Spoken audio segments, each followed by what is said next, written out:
What is up, my peeps? Joshua Smithy within the GSD Mode podcast, where every single week we interview top real estate agents and top entrepreneurs that are straight up dominating their space. These are people choosing to not live a life of mediocrity, but instead to go out there and create big, amazing, epic lives for themselves, for their families, and truly out there just getting shit done, as well as I'm on a mission to go out there and impact others' lives. That's why they choose to take time out of their busy day to jump on the show and share all their amazing knowledge with us. So today, guys, we got another amazing, epic, special guest on the show.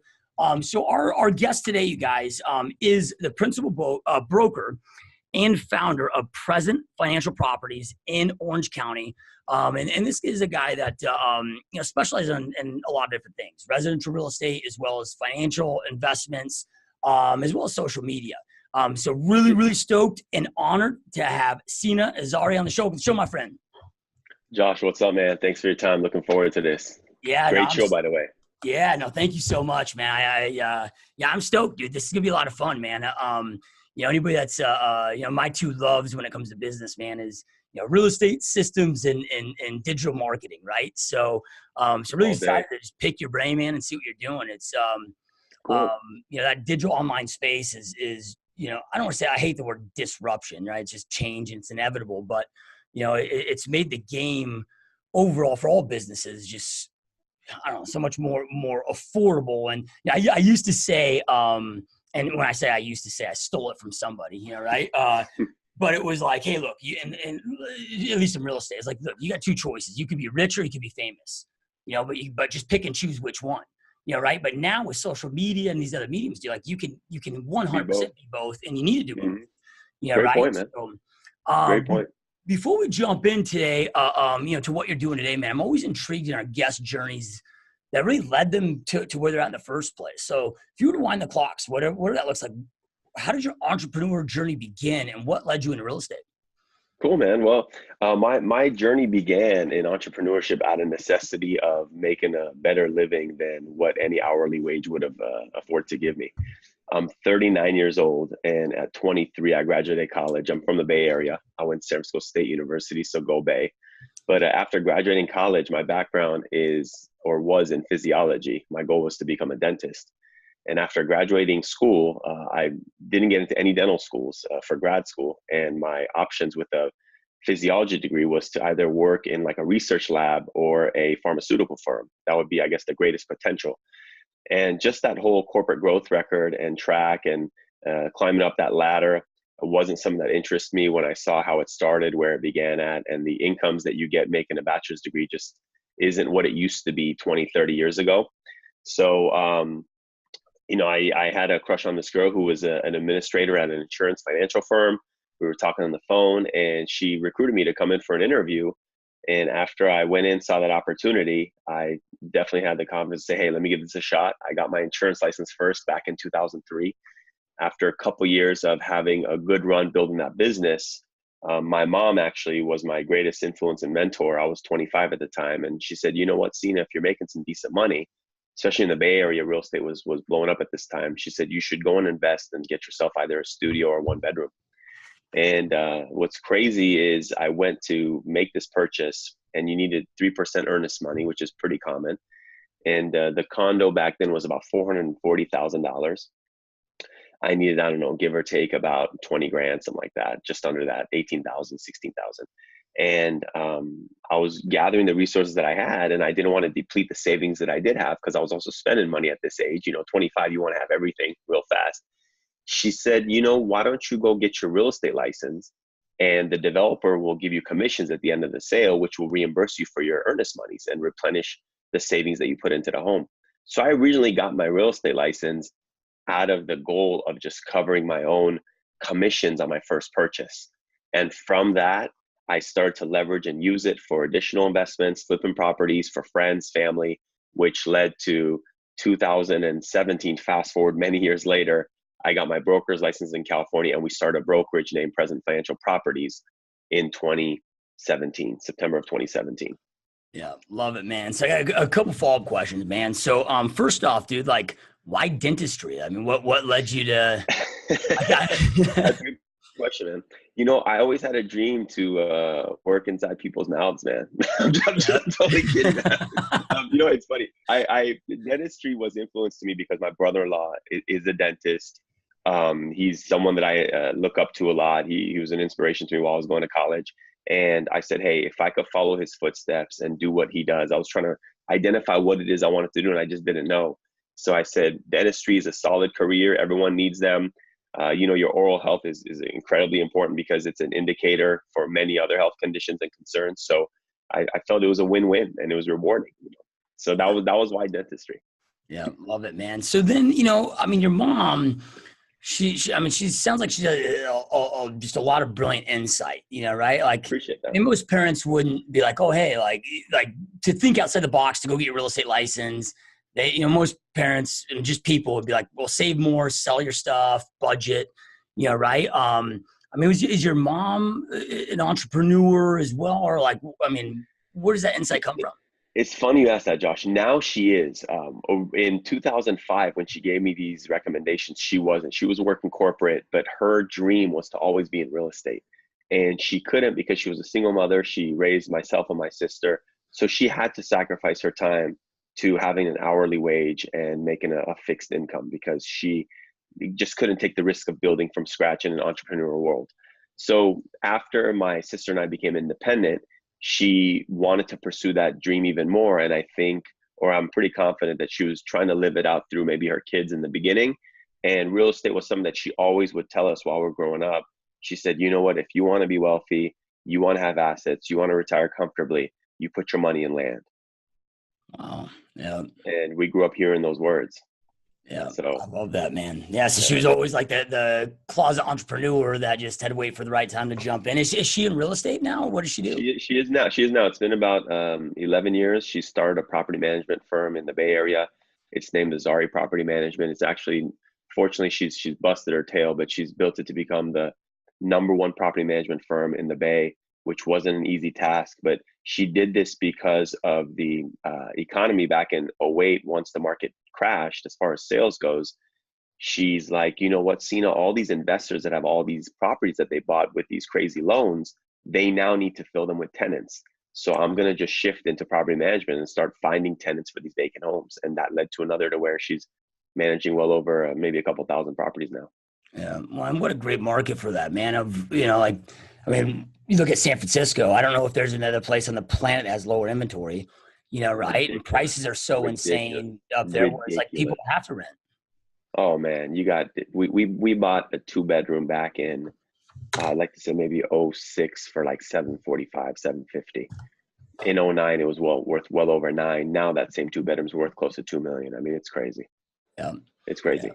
Awesome, man. So then, all right, so you jump into real estate really just to get the co-broke to, you know, was it experiencing like what the transaction was where you just kind of had this epiphany of like, man, like this, I got this, I can do this and, you know, do it, or was it just straight up for investments in the beginning? No, it was in the beginning to buy my own first home. You know, I didn't want to rent I wanted to rent as least as possible, which is so interesting because now so many of the influencers out there, they're talking about you should rent and buy investments instead of owning your own home, which I still disagree with to a certain degree. But for me, it was growing up as a renter, you know, my mom being a renter her whole life. She bought her first home when she was 56, 57. But growing up in various apartments, and then I remember I was like 14 or 15, we had rented a smaller house and it was really exciting to rent a house. But we were renting this whole time. And I had a fascination to learn about money and business while I was going to college and school, because even as a dentist, you're going to run your own practice. So any way you can have tax advantages, especially if you start making good money, real estate is one of the most favorable ways to start deducting some of those earnings through your interest deductions on having a mortgage. So to me, it was, you know, inbred in me growing up saying you got to own a home. And if you can own multiple homes, do so. You know, my mom was always telling me, the more homes and land you can own and the less you have to sell, the better you're going to be. But if you have to sell them temporarily to buy another one. Yeah. Love it, dude. Yeah. Love it, man. So, all right. So you kind of entered the real estate game like when the market was hot, and we all know what followed, right? some tough times, man. A lot of people that were investing, got caught and got hit, and a lot of people didn't make it out of that, right? I got into real estate in 2005, and it was like, man, the top agents in the valley, right? When the market crashed, you never heard of them again, right? And then people have a difficult time with those transitions.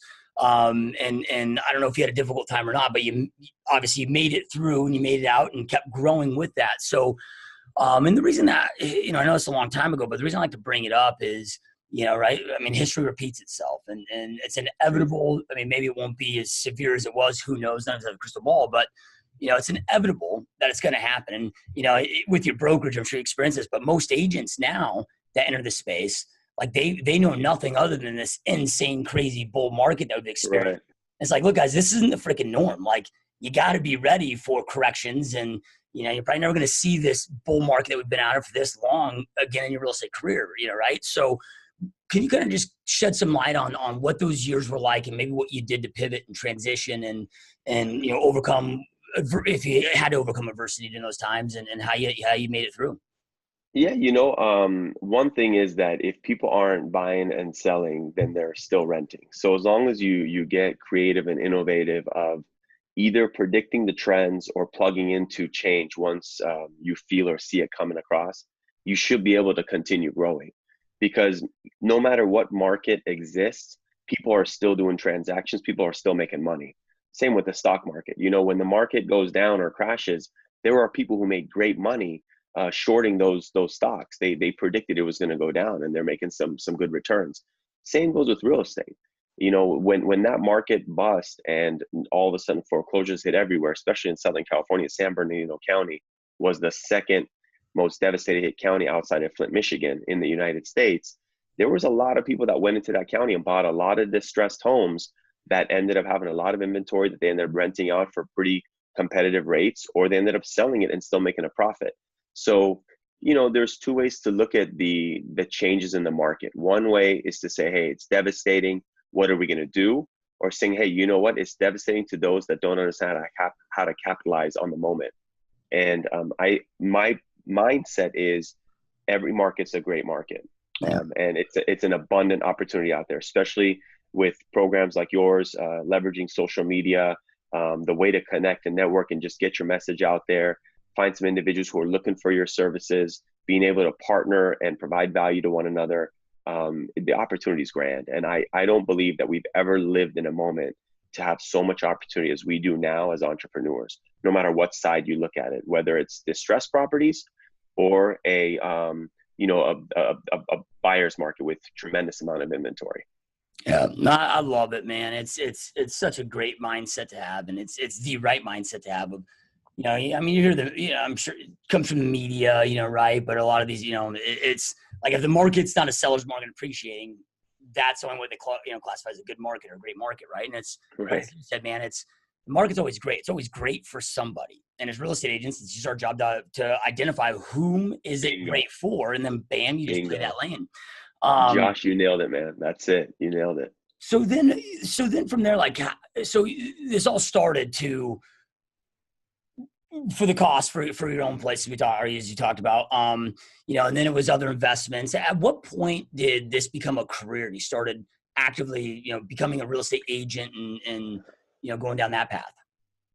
It became a career probably after 2 years into having my license, because again, it was such an abundant opportunity and there were so many transactions coming that we were scaling growth. We started to brand a lot more of our strategy. We expanded from the Bay Area, moved down to Southern California, and it's been a career for well over 10, 12 years now. And in California, you have to have a broker's license to be able to employ other sales agents. If not, you're an independent producer.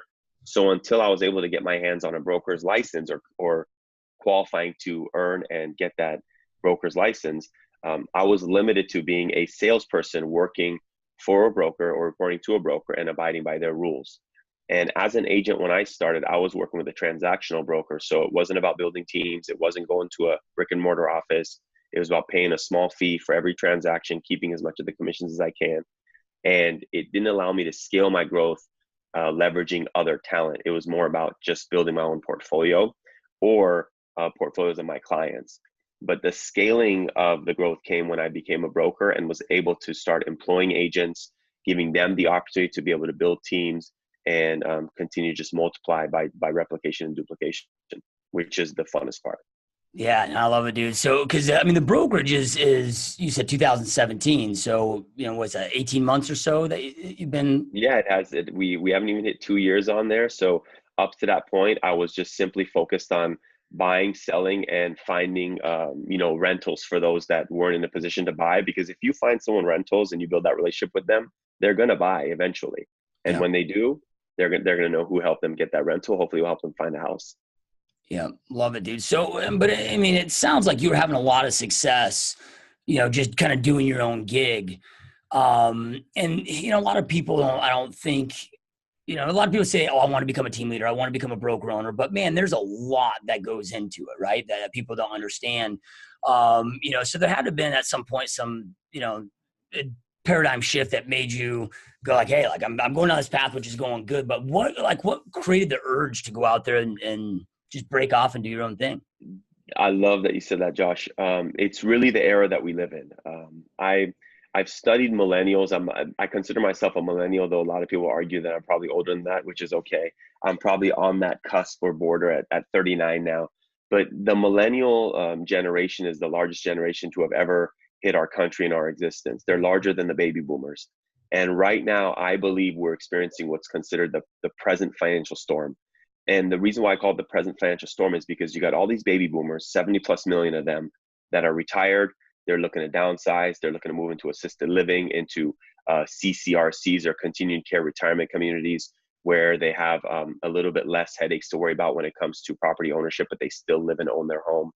And you're going to have a lot of shift from generation shift. And this millennial generation, what intrigues me about them is that, or us, I should say, is we're the largest, and there's so many of us. We're going to represent about 75% of the workforce by 2025. And I figured there's going to be a lot of people that are going to start to jump on attracting that talent then, which is just going to be a little late. You got to be early. So I immediately recognized the opportunity of the talent that's going to be flooding our landscape, especially when it comes to entrepreneurship. And I wanted to have and create a platform for these millennials to plug into. So the brokerage was driven by really the demand and need of where are these future realtors going to hang their license. And the traditional shops are, in my opinion, they're dying. I don't want to mention them just because I have nothing against them, but they're dying. That's the old school way of doing business. Now it's all about innovation. They want to leverage technology. They want to leverage the way we connect, especially with social media and whatnot. So I wanted to create a house that welcomes that and allows us to scale accordingly, backed and driven by millennial talent. So, we've got a lot of team leaders and broker owners that listen to this podcast, and a lot of people are just confused right now, man, of how to pivot, because you have all these, disruptors, open doors, and all these different models, and these, hedge funds disguised as real estate companies that are, came from the tech space, and people are just like, dude, there's a lot of confusion, right? And there's a lot of fear. There is. And that's why I love talking with guys like you, because it's like, you don't have any fear, man. You are freaking on fire and you're stoked. And that's why I love jamming with dudes like you, because I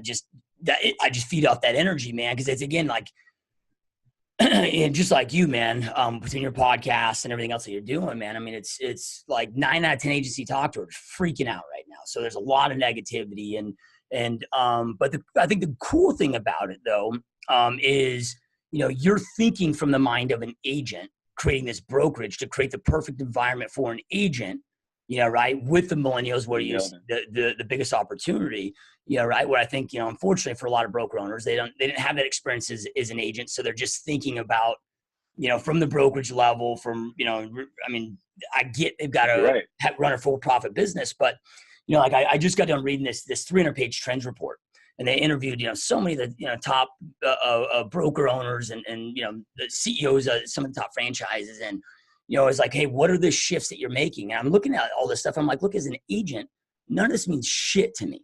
Like, none of this adds value. So they're like, this is what we're going to do for our agents. Or like, when you even say like NAR's plan, I'm like, how is this going to help me one fucking blip? Like, it's not, right? So, you're right, man. Like, I think you're the right guy to answer this question and ask this question too. But it's like, from your experience of being an agent, being a millennial, and with millennials being such a massive generation coming in, like what are some of the things that you're doing on your platform to differentiate yourself to attract that and go out there and dominate market share? Well, I'll tell you, first of all, Josh, I appreciate the compliments. And I want you to know one thing you mentioned is that I'm not scared or I don't operate by fear. And I want to correct that. I am absolutely operating by fear. Fear is my greatest motivation. My goal every day is to live close as I can to failure, because that's where you ultimately grow. It's not about having 100% certainty in everything that you do, because we need some uncertainty to allow us to get uncomfortable and grow. And we grow through those moments. So every day, I am operating and driven by fear. Believe that. When it comes to our brokerage, though, two or a few questions or thoughts that came to my mind is, first of all, why? Why do I want to be a broker? A lot of people want to be team leaders or just build a team because they see someone else doing it and they feel that it's going to give them more success. I ultimately wanted to do it because I wanted to create an opportunity that I always envisioned for myself that wasn't there. I wanted to make that for our agents. And I wanted to have that be something that people can plug into, learn, grow from, and potentially share it with others from the success that they achieve.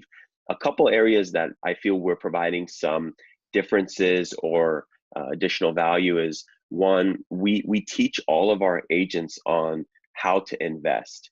It's not just about how to go and buy and sell and role playing with how to get listings or clients. We teach them how to invest. We teach them the why behind investing.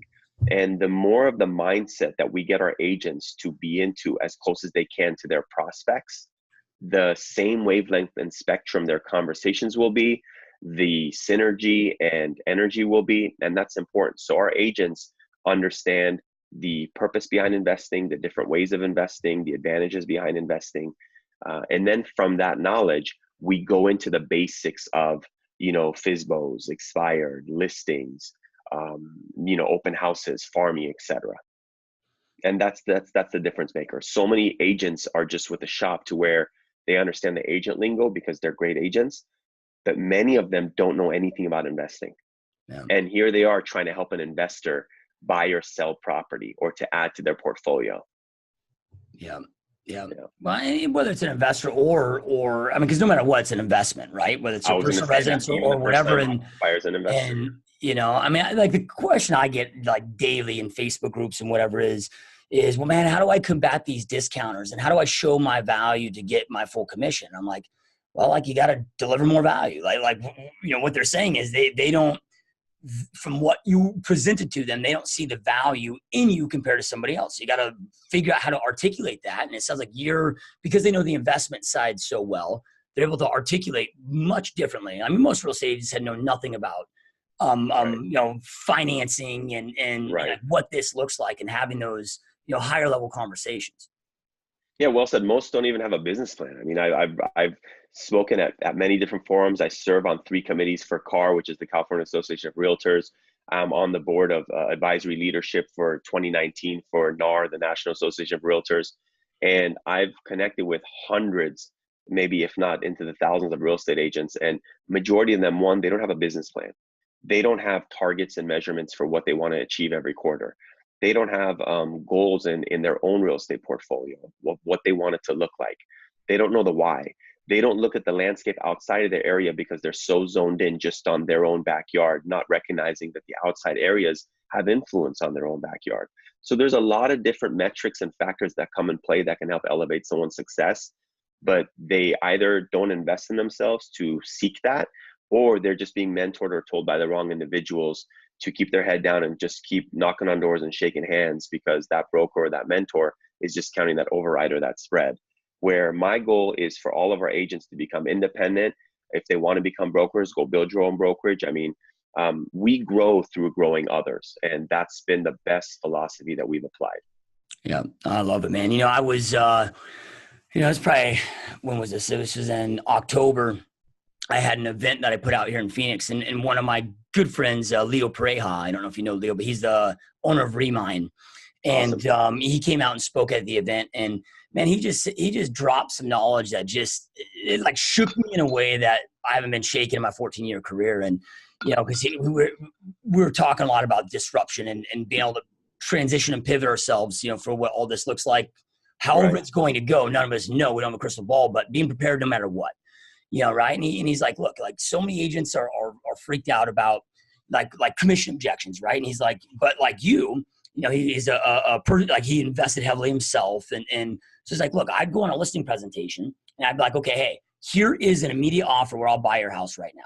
Right. Then from there, it was like, okay, hey, here's how the price if you were to sell your home as is. Right now, here is the ROI. If you put 10 grand into these things, you can get 30 grand back. Yeah. Right. And then then maybe a complete remodel that might be 60. And then he would, he didn't own the construction crews, but he had the construction crews that he worked with that he knew were great and reputable. Was like, and I'll manage the projects for you. And he's like, when I came in with that level of value, I had no competition. He was the number one Keller Williams agent in the world. So his team, before he still his team, not a brokerage, but 10 agents doing 600 transactions a year over year. But it was because of a lot of the investment clients, and they taught their clients too. And so I'm sitting there listening to that. I'm like, dude, like and this is terrible, man. But just being transparent, and honest, like I don't freaking know if somebody puts in granite. For Micah, they put in granite what that return is. Yeah, right. So then I start thinking, I'm like, dude, my whole entire career, like every mastermind, every training, like it's about lead gen and whatever. And I get all of that. But I've never been in one room where it's like, hey, we're going to talk about something today that actually adds value to our clients, like learning to become great stagers, learning how to do specific improvements and where they get their ROI.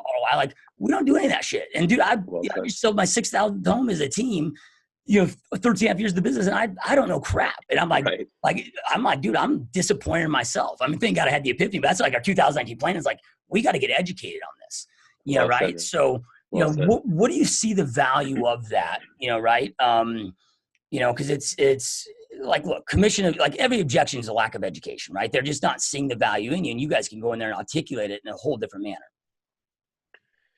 Well, Josh, it's interesting. You start off by talking about maybe discounting commissions and what do people do about that. And this is, I've had a different view on this than most people I connect with. And most agents or brokers will say, we don't discount commissions. If they're getting a discount broker, go get it. You get what you pay for, et cetera. And to a certain extent, that's true. However, we're entrepreneurs and we're in a negotiation game. We're in a negotiation business.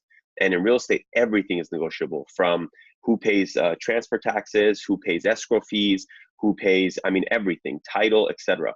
And I also believe that commissions are negotiable. So one thing that I will sound different than most people is, do we discount our commissions? If people want to consider the discount, the answer is yes. We look at it as a commission rate. And based on the amount of work we're going to put into the deal, our commissions will vary. Not everybody pays 3% because that's what the standard is. We're not here to live by the standard. We're here to create our business. And we're not worried that Purple Brick or Johnny's brokerage charges more or less. Let them do what they want to do. We're going to charge what's fair to us. And individuals, again, they keep saying, oh, you can't discount it, you can't discount it. But unfortunately, many of those people do it. They just do it secretly, or they're ashamed to mention it. And I don't look at it as discounting. We charge a fee. 3% is standard based on what the industry's recommended.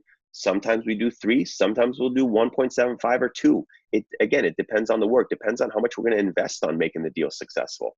And that's one thing to where I'll sound a little different than most other people, because I'm not against openly admitting that, yes, our fees vary based on the services we provide. It's not set that everyone is going to have the same, you get the same level of service, but it doesn't mean that we're going to have the same hustle as far as amount of work to do this transaction. Some require a lot more work than others. And the ones that are slam dunk deals or easy peasies, why are we going to charge them the same that we would charge someone that's going to take, 3 to 5 weeks of legwork on? It's not good business acumen.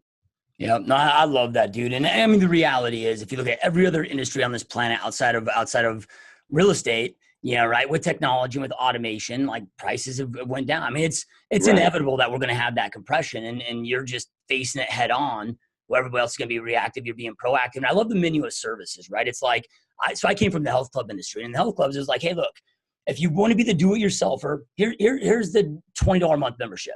All right, well, okay, now you want group exercise classes in addition to that. Okay, that's $30. Oh, you want like the cream of the crop personal training, that's $500 a month. Oh, you can't quite afford that. Okay, we have 3-person group training at $199. Like, we had an array of options. Because our goal is, hey, we want to be their go-to place to help them accomplish their health and fitness goals. So if we look at we should be there to help the consumer go out there and accomplish their real estate goals. And we have one play for them, right? Like, what other business has one play? Yeah, right. Well said. I love the menu of options, dude. Can you give us like an example of like, because just being honest, man, like I'm trying to come up with everything from like a 997 FISBO, right? Where we put it on the MLS and like kind of have like a digital product where we teach them how to do their own ads. But then they can take that, and if they're not successful, they can apply that to, another option, right? But then having it where it's like, so, when I say 1%, that's not counting the co-broke to the buyer's agent, but like 1%, 2%, 3%. And like on like the 7%er where we get 4%, like that would be the cream of the crop. Like we bring in our house cleaners, stagers, landscapers, and we just make it where it's an ease of use. And can you give us an idea of like what some of those array of options look like that you guys? Yeah, you just said it. For example, if you're transacting on a $1 million home versus a $20 million home or a $15 million home, the commissions of 3%, that net payout is a big difference in number. So for individuals to publicly or sternly say, hey, we don't negotiate commissions or we don't discount them, I truly feel that they're shooting themselves in the foot, or they're just not being honest with the public. So I'm pretty candid and open. If we're doing staging in today's era, the agents need to cover that themselves. So yes, the additional commissions or the standard commissions you charge, those are going to be expenses that a great agent would be deducting from their commissions to outlay these expenses in advance, or if you have relationships, you pay at closing through escrow, etc.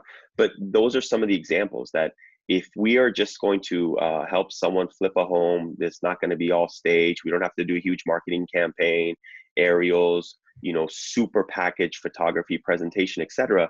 Then why not pass that savings on to them to earn their business? Let them know that we're here to earn future transactions as well, versus charging the standard rate of 3% to someone that we would come in full staging, full aerials, full photo, full commercial, full social media branding, mega open house party, event style introduction to the community, etc. All those that have costs, the commissions offset those costs. But if you're not going to make those investments and the client is aware that this is the way we've together come across how we're going to present and sell their property, there's nothing wrong with them paying a little bit less. Yeah. Well, I got licensed in 2005, right? So we were using the Razor flip phones. Like scanners were just becoming a thing, right? Like StarTAC, bro. Yeah. I mean, there was no DocuSign. Like, I mean, no. to pop 4 deals a month then, I mean, that was 80 hours a week, right? Now you can do 10 deals or maybe 15 deals compared to there was no social media, there was no YouTube. Like, it was a different world. Yeah, everything. You're right.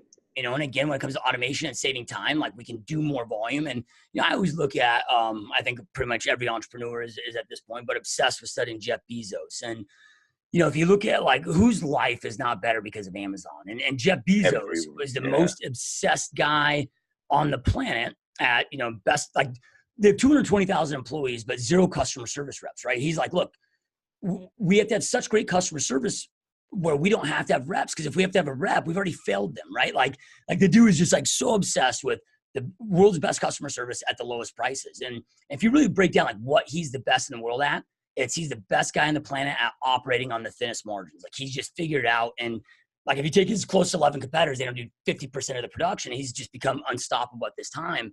Now he had to ride this line of 20 years of losing money to now become the richest on the planet. Right. But he was obsessed with the consumer. And this kind of comes back to the, like his real estate agents. And this is why, like Open Doors is a client of mine. Like I here in Phoenix, I'm able to rep them. I mean, essentially they're just a hedge fund, right? So I'm able to rep them and find them properties and whatever. And I'm like, dude, they just exist because we failed the consumer as an industry as a whole.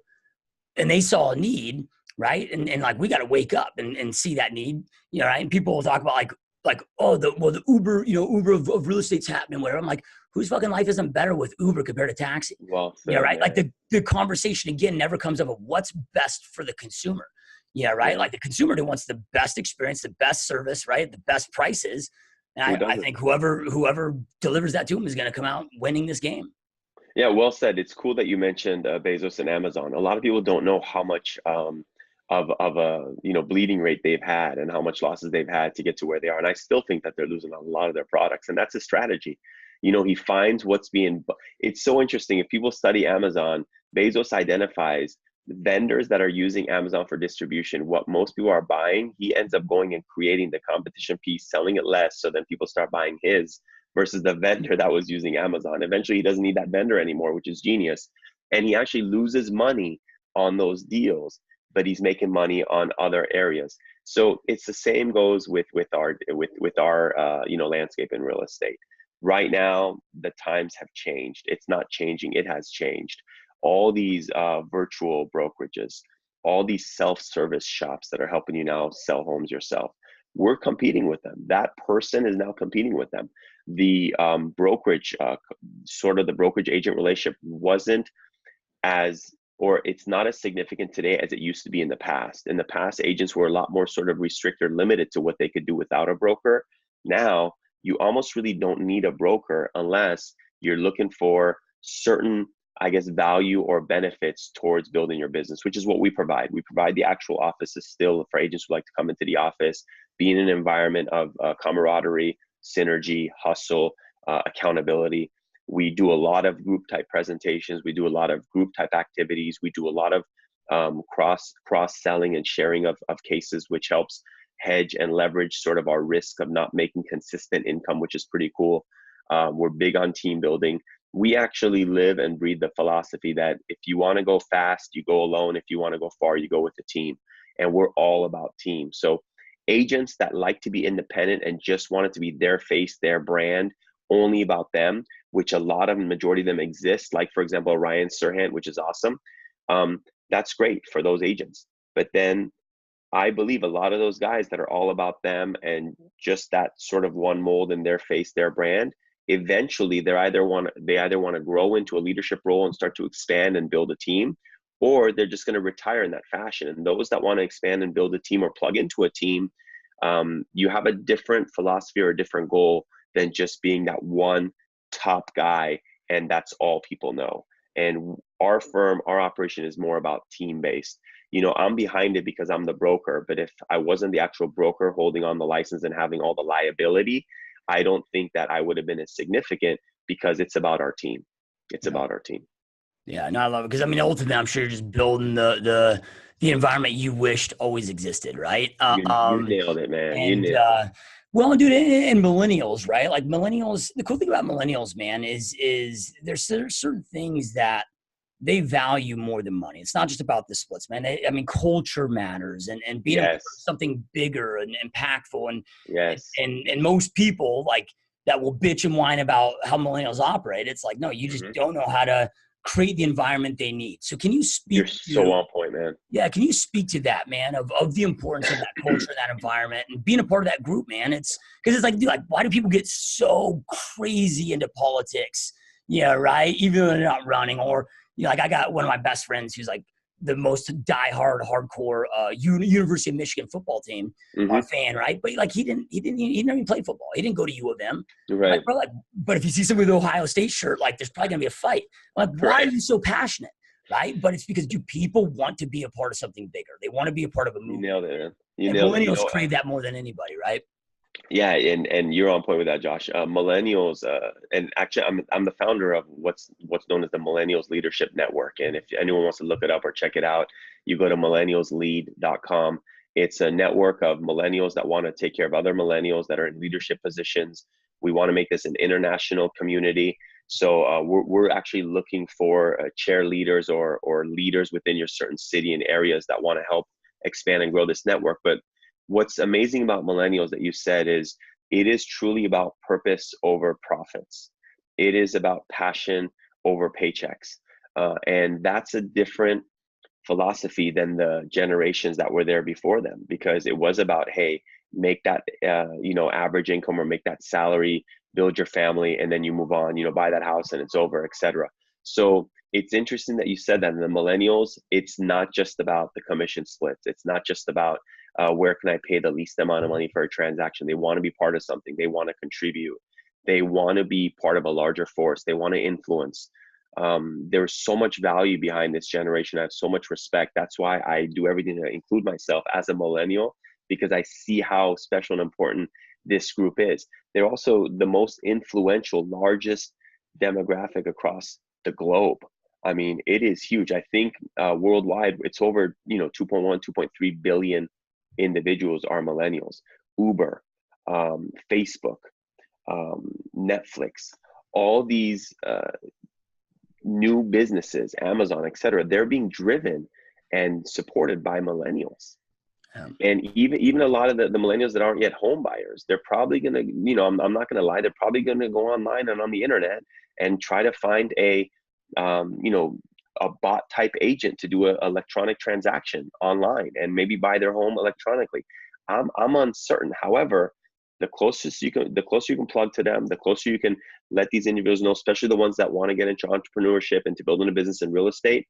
We've created an environment and an operation that welcomes them, promotes growth, leadership, and also tremendous amount of education and value, because you need to know what you're talking about and be with confidence, put your client in a better position to have met you than to have not met you at all.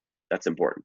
Yeah, no, I love it, dude. So then, when it comes to, because one thing that, I see so much more with the millennial generation, and I even see like in my team, and we've got, agents that are in their 70s and, agents that are 18 years old, right? Like last week, for example, I brought in one of my, actually my peak performance coach, and she spoke to our team for 4 hours, right? And it was nothing about real estate, but it was just about going deep into like what are your, like, you got your goal and then you got your conviction. The goal pushes you, the conviction pulls you. Like, what is that thing that you can't do in this life? And, but what was cool in there, man, is like the millennials, like they were the ones really embracing it and willing to get up and be vulnerable. And like, we had several of them in tears, right? I mean, this girl's amazing at like just getting to the core, right? But they're willing to do that internal work and have those conversations. So when it comes to your training, because it's like, okay, we got to teach them to be great realtors, but it's like, we want to teach them to have and live an epic life and have that impact on their lives. So can you kind of elaborate on some of the different types of trainings that you guys do,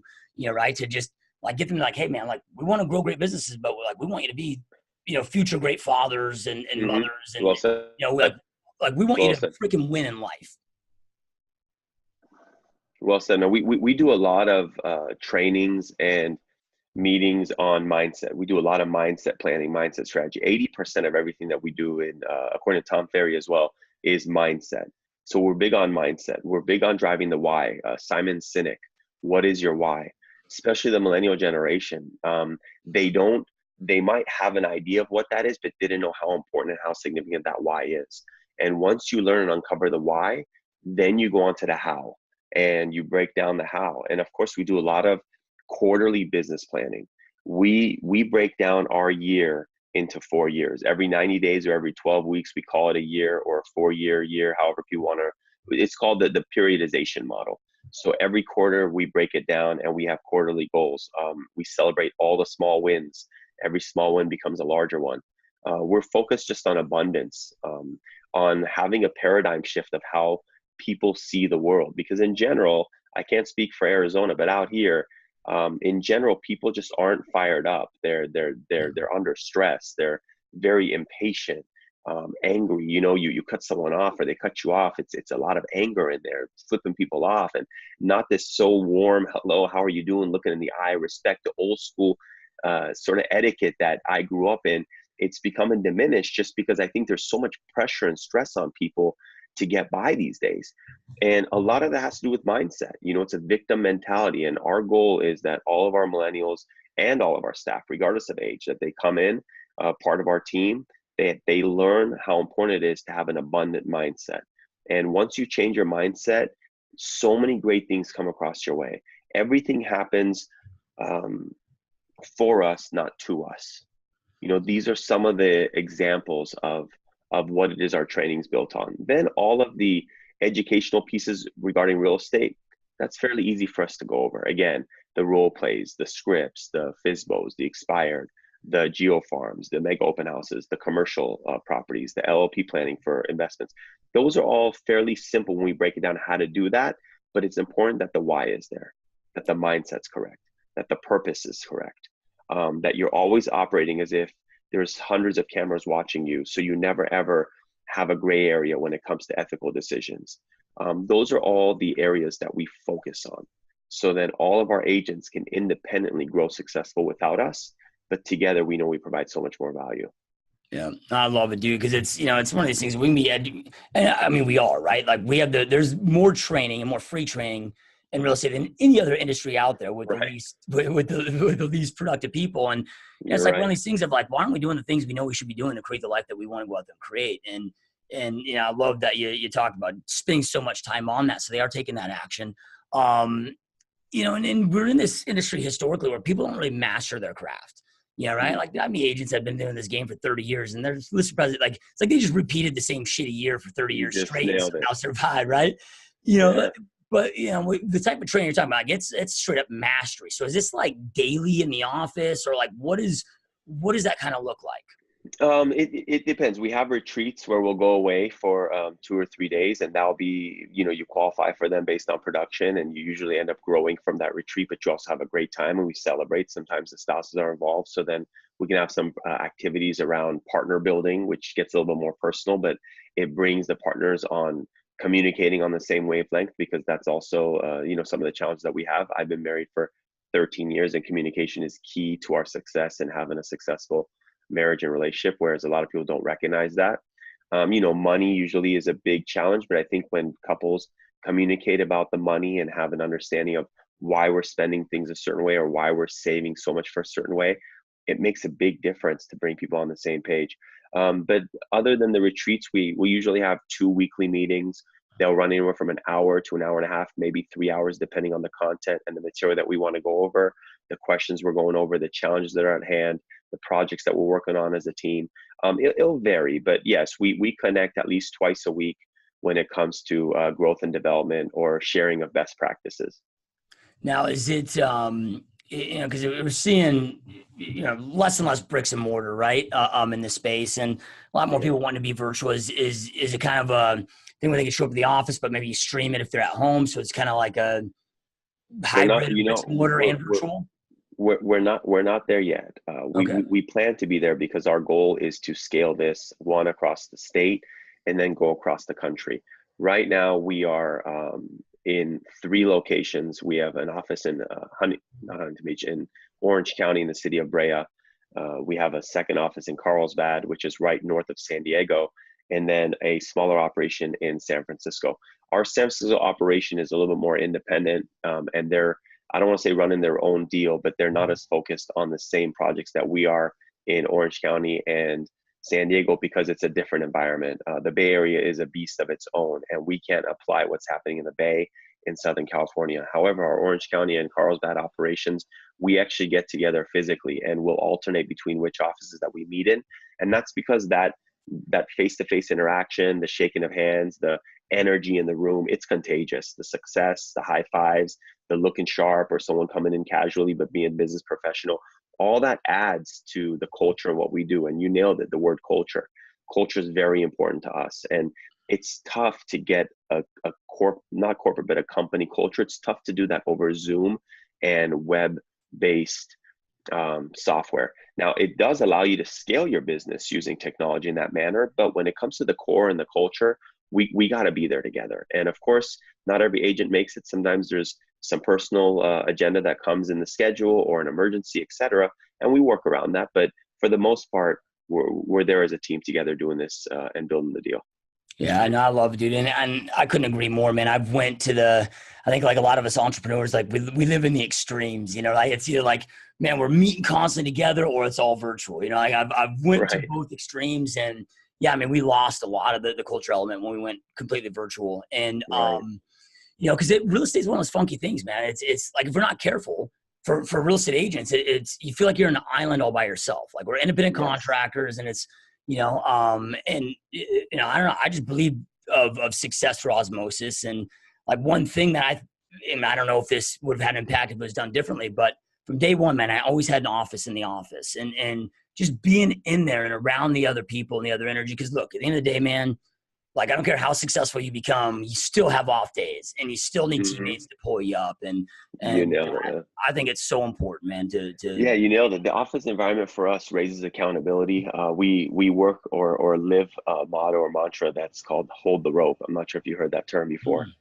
I wish I knew the name of the college coach that came up with this motto, but and shame on me that I don't, because we use this material and live it every day. But there was a college coach that literally at the half told his basketball team to hold that rope, or understand mentally that if you had your teammates hanging on the edge of the cliff and they were holding one end of the rope and you were holding the other, what are you and your team going to do as far as holding that rope? Because if you let go, you're going to lose that teammate. You're going to hold it until your hands literally bleed, and then until you're probably going to go down with them or bring them up. So we live that philosophy of hold the rope, and you can't hold the rope if you're not around. You can't hold the rope behind a screen. You can't hold the rope, behind a cell phone.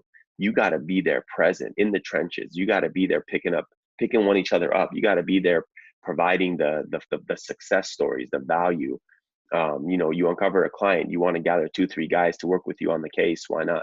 So all that happens by interacting with each other. And I know it's tough, especially when you want to scale. We're working on identifying ways that we could still do this. And that's probably going to be by having team leaders in those offices, that also the leadership teams probably are going to meet in person more often than the rest of the agencies. But that hold the rope model is tough to do behind technology.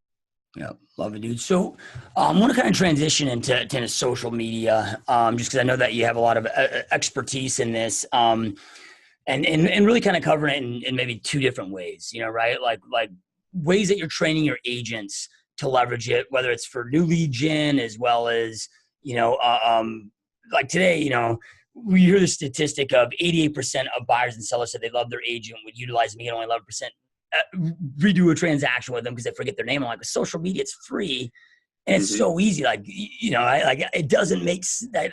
I get before where you had to do pop buys, right? But today, like, it's easier than ever, right? So I'd like to hear from an agent aspect, like how you guys are utilizing social media to have success with it. And then on your end of it, like what are some recommendations that you give to team leaders and broker owners, right? Cause it's like, look, Sure. I mean, you gotta let the agent world know what you guys are doing. And Well, I'll tell you, I'm a big fan of Gary Vaynerchuk. Josh, I assume you are as well. The guy's the godfather of social media. I was fortunate to hook up with him as a speaker at Agent 2021 at the inaugural Agent 2021. I was blessed to connect with the Vayner Media and Vayner Experience Camp to be a speaker at their mega conference at the Hard Rock Stadium. That's coming up again, the second one in January. And part of that conference was for realtors or real estate agents, insurance agents, auto and travel industry. And we've been leveraging social media to build our brand from day one. How do we do it? One is for the broker owner side, or even if you're a team leader, I believe in the 3 C's, which is culture creates content. So the more passionate you are, the more confident you are about your culture, share that with the world. And if there is any reasons you're not, it's an indicator of making some adjustments to change your culture, because you're afraid of its reflection on the world. And people who aren't doing that because they're afraid of providing value of competitors taken away from them, that's a completely different challenge that a lot of people have. But we're very transparent. Other than protecting our client privacy and material that we're not to share just for ethics and public reasons, our operations are very transparent. If people went and research Present Financial Properties or Sina Azari, you will be able to learn and uncover everything from my day-to-day transactions, our office, what it looks like, who our team is, what we do, how we celebrate, the trips we take, the homes that we close on, the business transactions that we're doing, the projects that we're working on, etc. Because this is all content, and the more content we can share publicly, the more we're relevant to the end user or our audience. As far as agents go, all the social media blastings or the post, they work. All the advertising spend behind it, they work. Google pay-per-clicks, they're very expensive today, but there was a day to where these key terms were only maybe 15, 20, 30 cents per click. Now they're $3 to $6. Some are $15 to $20, which is pretty expensive. Same thing goes with social media. Right now, Facebook is very inexpensive. Instagram is very inexpensive. Of course, it's free to a certain extent just to create general content. But if you want to start targeting prospects and breaking down into age groups, financial backgrounds, cities, zip codes, regions, etc., that's going to have a spend to it, but it's very small versus what it's going to be. And this is just like real estate. Imagine if you bought a condo in downtown Manhattan 30, 40 years ago, you would have made a lot of money today. And the same goes with all this social media spend. People who are holding back or uncomfortable or don't just get it, they need to dig deep, they need to dive deep, they need to learn, and they need to be less afraid of failing trying it than to not do it at all. Because this is one of the reasons why we're living in the most abundant opportunity to be an entrepreneur and building a business. Never have we had the chance of being able to communicate with someone on the other end of the globe immediately for free. Yeah. Never. And people just are underutilizing or underestimating its potential. Yeah. I couldn't agree more, man. It's like I'll get people that reach out to me like, oh, so you're good at Facebook, or you do Facebook leads. And I'm like, man, like, it's when you look at it, like, dude, like, doesn't matter if it's the mailbox or the newspaper or the TV or Facebook. It just happens to be wherever the eyeballs are, and you just master marketing strategy, right? Because then it does, like, if Amazon replaces Facebook, you're good, right? It's just showing up where the eyeballs are. And yeah, there's a learning curve. And it drives me nuts when I hear real estate agents say, oh, I don't do that. It's, too complicated, whatever. But I'm like, right. I always go back to, one of my favorite Einstein quotes of, a man's intelligence is not defined by his IQ, but instead by his ability to change, shift, and adapt. Yeah, awesome. Right. I'm like, when agents tell me like, oh, well, I don't want to learn systems and technology and automation, social media. I'm like, all right, then, like, might as well fucking hang up your license right now, because you're not gonna make this game, dude. Yeah, and a lot of people that don't want to learn it, then you got to outsource it, and it's going to cost you some money. But if you don't want to make that spend, then spend that time learning it. We got 168 hours a week. That's a lot of time. People are living by this 24-hour day rule, and they're running out of time every day. Well, we all have the same 24 hours, and some days will be busier than others. But generally, if you start breaking that down into a week, 168 hours a week is a long time. You take 40 hours for a full work week, for example, of work, and minus that from 168. You take a couple hours a day if you want to go to the gym every day. Let's say you sleep 7 hours a day, which many people don't, especially entrepreneurs. But even if you did, you put 7 hours a day of sleep, you're still left with 50, 60 hours at the end of every week. What are you doing with that time? Yeah. Pick up a book. Pick up, Gary Vee's Crushing It. Pick up, Jab, Jab, Jab. Pick up something on social media. Pick up a Zuckerberg book. I mean, go online and download free ebooks, or just start Google searching and surfing. There's so much blogging out there on how to create this material and content on an educational basis. You really don't have to pay money for an expert unless you can afford to, or you just don't want to put the work behind doing it yourself. But it is a must to get out there if you want to grow in the current era. If people are still doing what they did 10 years ago to get them to where they are today, it's not going to be the same activity that's going to get you to where you want to be, for example, 5 or 10 years from now. You got to evolve. And as you mentioned it, it's all about change. And those that are quickest to adapt will lead. Jack Welch, the CEO of GE, the author of a book called Winning, awesome book. I recommend a lot of people to pick up that book. It's called Winning. One of the quotes that he says, he has 5 or 6 takeaways of what you must do to win. And one of them is, you must embrace and adapt to change. And the people that are first to do it will usually lead. And I believe that to be true. And I wasn't a big social media guy, but once I recognized how important it was to our business, there was no question. Yeah.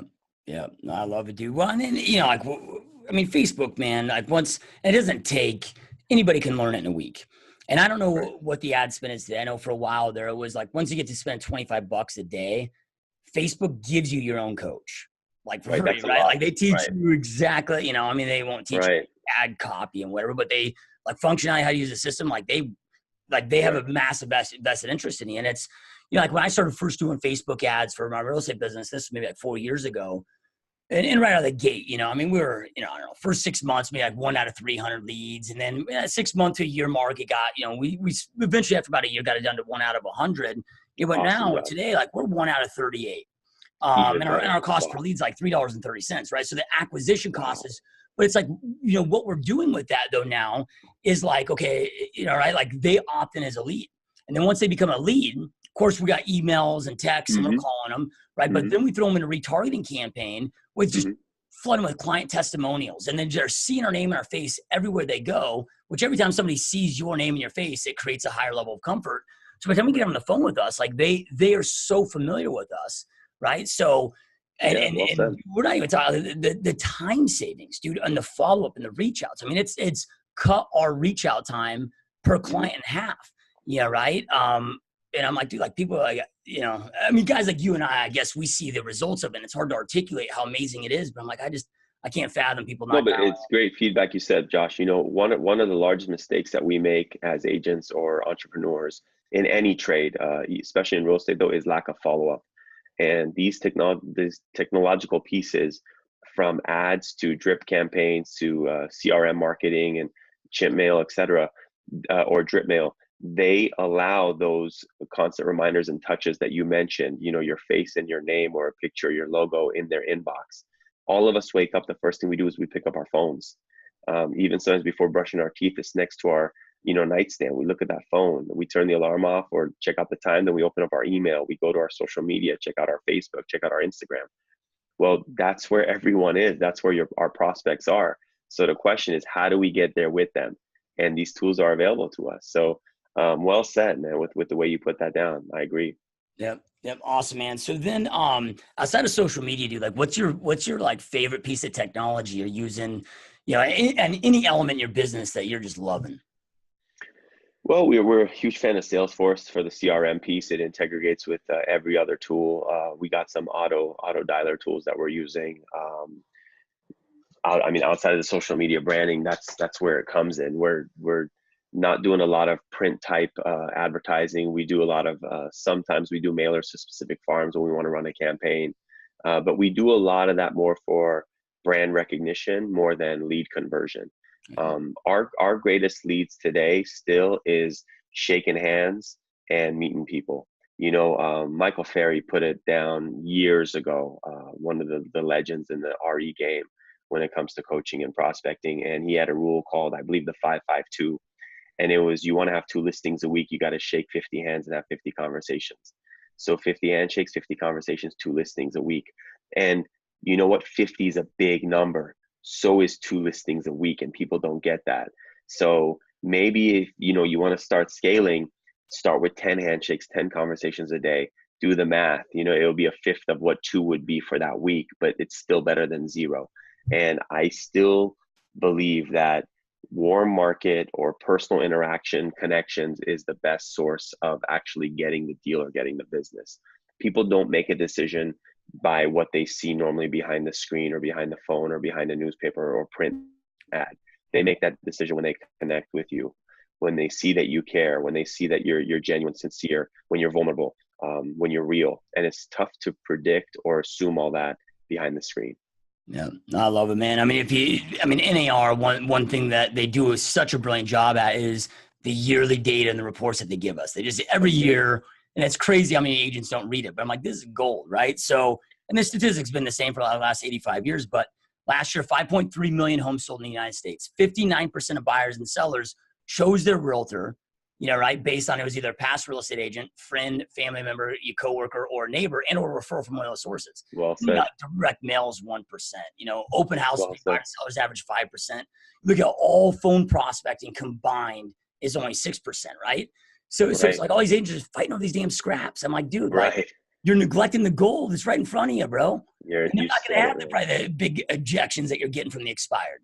You said it, man. We one line that we always say is, "You don't know if you don't go," and a lot of people don't know what that means. But you got to get up behind that phone, outside that chair, behind your desk. Get up and get out there. Get out there and let people know who you are, what you do. It's so easy to strike a conversation up with people. You know, one liner. Just learn them. Talk about the news. Talk about sports. Then break the ice into who you are and what you do. Learn about what they do, what their goals are. Everyone is going to need a place to live. Whether they're renting, they're going to end up buying. And if they're buying, they're going to probably sell their home and buy another home, or they're going to keep that home and buy an investment home. But everyone needs a great realtor. And the other thing I wanted to touch on is you mentioned NAR, which tremendous respect that you know those statistics and actually follow that. There's so many licensed salespeople that do not become realtors just because they don't see the value of paying into joining their association. And I was guilty of that for my first 2 years because I was like, why am I going to spend $1,000 a year? I don't need these tools. Huge false. You need to plug in. You know, your local realtor or your local real estate association, realtor association makes a big difference, especially if they're as active as ours. We're with OCAR, Orange County Association of Realtors, but they of course partner with CAR, which is California, and then NAR. NAR is the largest nonprofit organization in the country. They have over 1.4 million members. How could you not want to plug into the largest network in the country? People who aren't real estate agents wish they could be part of NAR. Yeah. And here we are as licensed salespeople worried about the dues of joining this membership. Yeah. So yeah, I mean, good for you, Josh. If we didn't get access to that data, let's just say being a member, I mean, I'd easily pay 20 grand a year for that data. Right. Yeah. Right. I mean, it's like, dude, like you talk about your business plan, right? Like other than being able to articulate what your numbers are and tracking your numbers, it's like they give you everything that you need to know from brokerage recruiting side or team leader recruiting side to, what the consumer wants. I mean, they're the only ones that really deliver it to us. Yeah. Well said, man. Yeah. Love it, dude. So I know we're going a little bit long on time. So just a couple last questions for you here. Sure, man. So, I know you talked about, going, expansion. Like what's your ultimate vision for this, man? Like, how big do you want to take this bad boy? It's tough because I know that as a leader, individuals need to have a concrete path and have a 5, 10, 20-year vision. And I had that for a while. However, there's so many curveballs that get thrown in front of you that you got to be quick to adapt, quick to change. Right now, we are focused on one, providing the most and greatest amount of value we can in the counties that we have shops in, which is San Francisco, Orange County, and San Diego. We want to be the dominant go-to when it comes to real estate, investments, land development, etc. From there, we want to scale. We want to scale to other cities in other states. Scottsdale definitely is on the radar. East Coast, Miami. Austin is just booming right now when it comes to real estate opportunity. Ohio, we're looking at Ohio big time. I mean, these might sound some rural spots or like why there. I'm tracking real estate activity outside of California, and Ohio and Austin right now are just leading indicators of where things are trending and going. Greenville out there in the East Coast, tremendous opportunity. So, we don't want to limit ourselves, but right now we're focused on being the go-to for everyone in Orange County, San Diego, and San Francisco when it comes to either purchasing your first home, having some commercial property that you want to either go take a look at or wanted to sell and get your greatest buck on, if not pulling in and getting your taste of investment or real estate investments through LLPs. Yeah, I love it, dude. I don't think, I know as you said, like we're so conditioned of get her this 5-year, 10-year, whatever. Right. But like you, man, like, I don't know, it's probably about 2 years ago. I just got sick of it, man. I'm just like, dude, like, thank you. I'm attaching to this bullshit because I'm told I'm supposed to, but really means nothing to me. At the end of the day, it's just, hey, man, I'm going to show up, do everything I can to be the best version of myself, grow and expand into the best version of myself. And wherever it goes, dude, right? Thank you, Josh, for being honest and breaking that down, because you have no idea how many people tell me like, oh, if you don't have a 5 or 10-year vision, you don't know this and that. And I don't want to argue that, but the fact is, like, you got to be so focused on the present and what's going on now, because if you're constantly looking ahead, one, you're not enjoying the process and recognizing to learn from the mistakes that you're making in front of you. But second, like, if you're always working and fast forward, when you get a chance to enjoy what it is you're doing. Yeah. And we grew up conditioned and prone to this. I mean, it actually takes practice to break that mold of not constantly living for next week, or I should say next 5 years or next 10 years, even though those are obviously important, but the actions you take today is going to determine where you are then. Yeah. And I'm a big believer that we are where we are now based on the decisions that we made 3 to 5 years ago. No matter how small or big, if people break that down and they think about where they are, good or bad, you made some decisions 3 to 5 years ago that led you to being at this point right now. Yeah, I love it, dude. And I think there, when we were conditioned that way, there's probably a time and a place where that made sense because things move so much slower. But dude, 6 months today is equivalent to 20 years, 2 decades ago, right? On point, man. I love this. And that's why I love your show. Yeah, like 5 years ago, dude, I would have never, I started a teamed up with a partner and we started a software company about 3.5 years ago. And if you asked me 5 years ago if I'd be in software, I'd be like, hell no, I don't know anything about code writing. And now we're all the United States, Canada, 2,000 users. Perfect example. And I would have never freaking fathomed or guessed that, right? And so congrats on that venture too. Congrats, Josh. Yeah, thanks, brother. Absolutely. All right, dude, so knowing everything that you know now today, if you could go back to yourself when you first started this real estate journey and give yourself 2 pieces of advice that you feel would have just fast forward this trajectory of success, again, with knowing everything you know now, what would those 2 pieces of advice look like? The first one is do not take advice from anybody that you would not be willing to trade shoes with immediately, that person. That's one thing that so many of us fall victim to, of just asking the wrong people for advice. And it's perfectly normal to get reconfirmation or try to find support for the idea that you have. But if we're asking the wrong people, you're going to get the wrong answer. And the second piece is, you know, don't ask people who don't have investments about investments.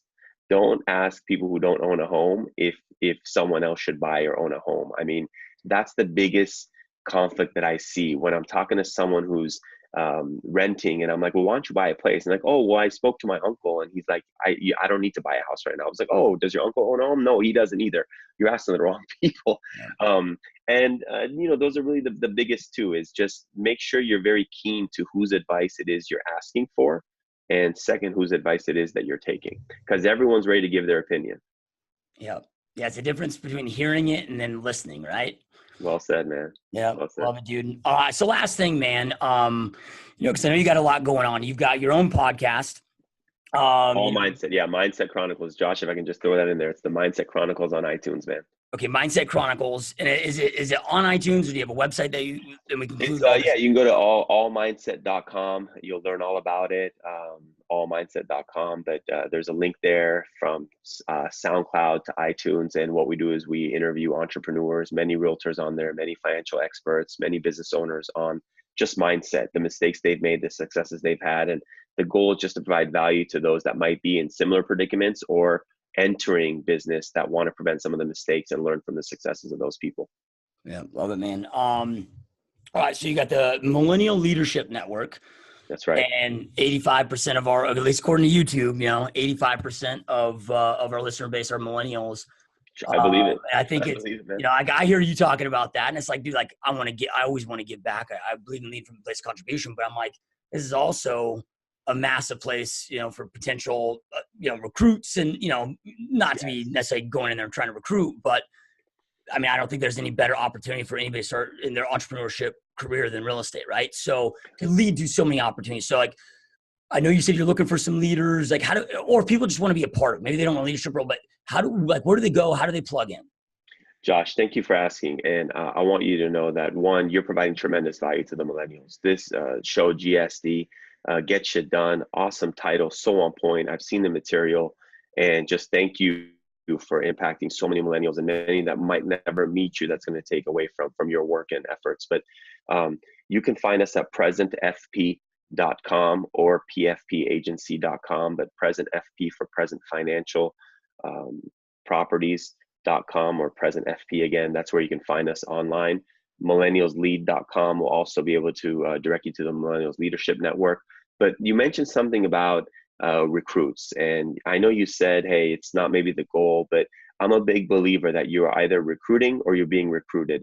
There is no in between, and there is nothing wrong with either being recruited or recruiting. And there's sometimes a negative connotation to that, but whatever opportunity that we have, if it's truly a great one that you believe in, you're providing a service for introducing it to somebody else. Whereas if you feel guilty for recruiting somebody, you got to reevaluate the opportunity that you yourself are in if you feel that way. So I'm a big believer in recruiting. I was recruited into the financial services business. I was recruited into the real estate industry, and my goal is to pay it forward. So if I don't recruit people back into this space, I just don't believe in it myself, which is a huge false. I do.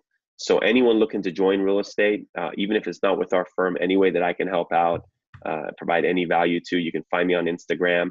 CEO Accredited is my handle. I'm on Twitter. I'm also on LinkedIn. I leverage LinkedIn tremendous, you know, to a huge weight. Even before I did Instagram and Facebook, I invested in LinkedIn, which is so underutilized. But you can find me on there under Sina Azari. Yeah, love it, dude. Love it, man. And I know that you name dropped the website for your brokerage, but we've got, you know, I mean, you're the largest agent population in the country, right? And our biggest listener base, plus my biggest, you know, California is number one for my coaching clients and for our software clients. Awesome. So I know that we have a big following that's out there, man. I love everything that you're up to and that you're doing. And if Thank you, Josh. Any of those that are watching, listening, that are in your area, dude, that, you know, want to talk to you about, you know, joining your amazing company, like, what's the best place to do that? Well, reach out to me directly or go to our website, presentfp.com, or just hit me up. Find me on social, CEO Accredited, or look up Sina Azari. Send me a DM, send me a hello, a shout out, drop a comment in this clip once it's posted online, and let's go from there. Or reach out to you, GSD, man. Connect with Josh. Yeah. This guy definitely has everything going well. So if he doesn't direct you to me, he's going to direct you to the right portal regardless. I could tell. Yeah. Nah, I love it, dude. Love it, man. Appreciate the kind words. And those that are watching and listening, I know I end every podcast for this, but information without implementation is truly just the start of delusion. Information isn't power. It's taking that information, taking massive action on it that creates the power in our lives for us to create the lives that we truly know we want and deserve. And Sina shared so many amazing pieces of advice with you guys. They take something that you learn. Don't wait. Start implementing and taking immediate action on it. And again, all this information, all the links that we just talked about will be right below this, wherever you're at. We'll have those there. And as always, thank you guys so much for taking the time out of your busy days to be here and watch and listen and supporting the show. And Sina, man, this has been an honor. This has been a hell lot of fun. And this is, you're probably one of the most transparent, just upfront, real, real estate brokers I've ever had on the show, man. And it was a pleasure, dude. Truly appreciate it. Respect for what you do with GSD, Josh. Thank you so much. My honor, man. 100%, my man. All right, you guys, thanks again, and we will see you next time.